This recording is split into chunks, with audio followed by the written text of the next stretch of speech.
ದುಡ್ಡು ಸೇಮ್ ಮಂದಿ ಬರಂತ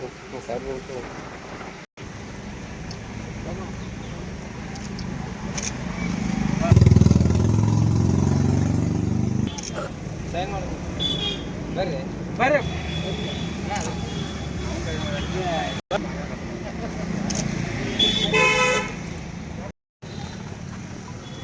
ಸರಿ ಅಲ್ಲ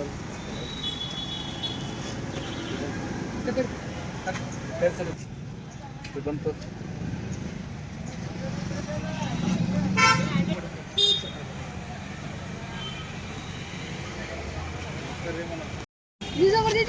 ಸರಿ ಅಲ್ಲಿ ಚೆಲ್ಲಕ್ ಹೋಗ್ಬೇಡ್ರಿ ಸಚ್ಚಿನ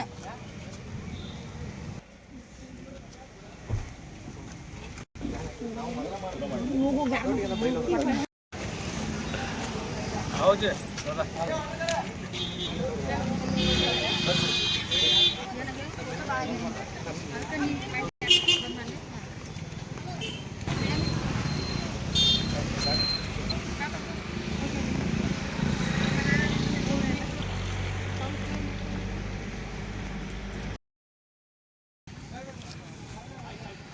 ಅಲ್ಲ ಅದನ್ನ ನೋಡ್ರಿ ಅದನ್ನ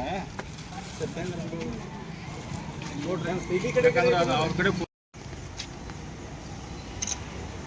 ಓಕೆ ಸರ್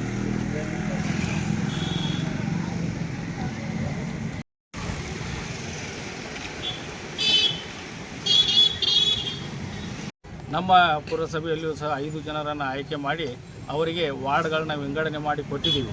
ಅವರು ಪ್ರತಿ ದಿವಸ ಬೆಳಗ್ಗೆ 6 ಗಂಟೆಗೆ ನಮ್ಮ ವಾಹನವೇನು ಹೋಗ್ತದೆ ಆ ವಾಹನದ ಜೊತೆಗೆ ಹೋಗಿ ಯಾರು ಕಸವನ್ನು ಬೇರ್ಪಡಿಸಿ ಕೊಡ್ತಾ ಇದ್ದಾರೆ, ಯಾರು ಕಸವನ್ನು ಬೇರ್ಪಡಿಸದೇ ಕೊಡ್ತಾ ಇದ್ದಾರೆ, ಯಾರು ಕಸವನ್ನೇ ಕೊಡ್ತಾ ಇಲ್ಲ ಅಂದರೆ ರಸ್ತೆ ಬದಿಗೆ ಗಟಾರಿನಲ್ಲಿ ಚೆಲ್ಲಿ ಒಂದು ಕುಲುಷಿತ ವಾತಾವರಣವನ್ನು ಮಾಡ್ತಾ ಇದ್ದಾರೆ. ಅಂಥವರ ಒಂದು ಯಾದಿಯನ್ನು ಮಾಡಿ ಅವರಿಗೆ ಮನವರಿಕೆ ಮಾಡುವ ಹಾಗೆ ಕಸವನ್ನು ಬೇರ್ಪಡಿಸಿ ಹಸಿ ಕಸ ಒಣ ಕಸವನ್ನು ಸಪ್ರೇಟಾಗಿ ಕೊಟ್ಟರೆ ನಿಮ್ಮ ನಗರವೂ ಸ್ವಚ್ಛವಾಗಿ ಉಳಿತದೆ, ನಿಮ್ಮ ಪರಿಸರ ಸ್ವಚ್ಛವಾಗಿ ಉಳಿತದೆ, ಅದೇ ರೀತಿಯಾಗಿ ನಮಗೂ ಸಹ ಅನುಕೂಲ ಆಗ್ತದೆ ಅನ್ನೋ ಒಂದು ಮಾಹಿತಿಯನ್ನು ಪ್ರತಿ ದಿವಸ ನಮ್ಮಲ್ಲಿ ವಾರ್ಡ್ವಾರು ನಮ್ಮ ಕಮ್ಯುನಿಟಿ ಮೊಬಿಲೈಸರ್ಸ್ ಹೋಗಿ ನಮ್ಮ ಪೌರ ಕಾರ್ಮಿಕರ ಸಿಬ್ಬಂದಿ ಜೊತೆಗೆ ಸಹಕರಿಸ್ತಾ ಇದ್ದಾರೆ.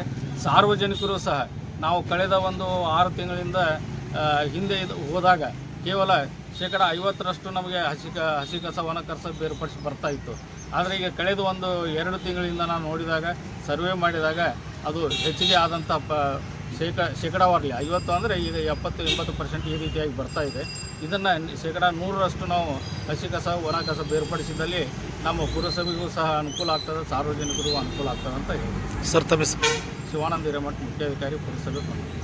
ಕೇವಲ ಕಸ ಅಂದರೆ ಅದು ವೇಸ್ಟ್ ಅಂತ ತಿಳ್ಕೊಂಡಿದ್ದಾರೆ. ಆದರೆ ಕಸದಿಂದ ನಾವು ರಸವನ್ನು ಮಾಡಬೇಕಾದ್ರೆ ಆ ಒಂದು ಹಸಿ ಕಸವನ್ನು ಸಾರ್ವಜನಿಕರು ಸಮರ್ಪಕವಾಗಿ ಪುರಸಭೆಯೊಂದಿಗೆ ಕೈ ಜೋಡಿಸಿ ಅವರು ನೀಡಿದ್ದೇ ಆದಲ್ಲಿ ಅದನ್ನು ನಾವು ಗೊಬ್ಬರದ ರೂಪದಲ್ಲಿ 0 ವೇಸ್ಟ್ ಅಂದರೆ ಯಾವುದೇ ಥರದ ಕಸವನ್ನು ನಾವು ವೇಸ್ಟ್ ಮಾಡದೆ ಹಸಿ ಕಸ ಒಣ ಕಸ ಮತ್ತು ಈ ತ್ಯಾಜ್ಯ ಅಂತೇಳಿ ಏನು ಬರ್ತದೆ ಎಲ್ಲ ತ್ಯಾಜ್ಯವನ್ನು ಸಹ ಸಪ್ರೇಟಾಗಿ ಮಾಡಿ ಅದನ್ನು ನಾವು RDFಗೆ ಅಂದರೆ ಹಸಿ ಕಸವನ್ನು ಹೊರತುಪಡಿಸಿ ಗೊಬ್ಬರ ಆಗುವಂಥ ಕಸವನ್ನು ಬೇರ್ಪಡಿಸಿ ನಾವು ಕಾಂಪೋಸ್ಟ್ ಯಾರ್ಡದಲ್ಲಿ ಅಂದರೆ ನಮ್ಮ SWM ಸೈಟ್ನಲ್ಲಿಯೂ ಸಹ ಅದನ್ನು ವಿಂಗಡಣೆ ಮಾಡಿ ಪ್ಲಾಸ್ಟಿಕ್ ಮತ್ತು ಇತರೆ ಕಸಗಳನ್ನು ನಾವು ಸಿಮೆಂಟ್ ಫ್ಯಾಕ್ಟ್ರಿಗಳಿಗೆ ಅದನ್ನು ಕಳಿಸುತ್ತಾ ಈ ಒಂದು ಕಸಮುಕ್ತ ನಗರವನ್ನಾಗಿ ನಾವು ಮಾಡಬೇಕಾಗಿದೆ.